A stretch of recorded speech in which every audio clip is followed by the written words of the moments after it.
கோவிலில் கேது பகவானுக்கு தனி சந்நிதி இருக்கிறதா தெரியுமா? நவகிரகங்களில் ஒருவரான கேது பகவானின் பிரதான ஸ்தலம் இதுதான், கீழ்பெரும்பள்ளம். கேது தோஷ நிவர்த்தி அளிக்கும் தலமாக விளங்குகிறது.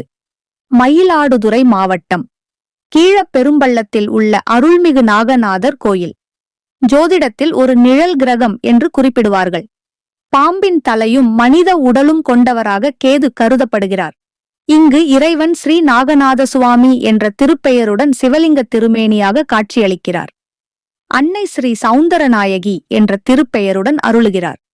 காலசர்ப்ப தோஷம், ராகு கேது தோஷ பரிகாரம் செய்ய வேண்டுமா? இங்கே பூஜை செய்யச் சொல்கிறார்கள்.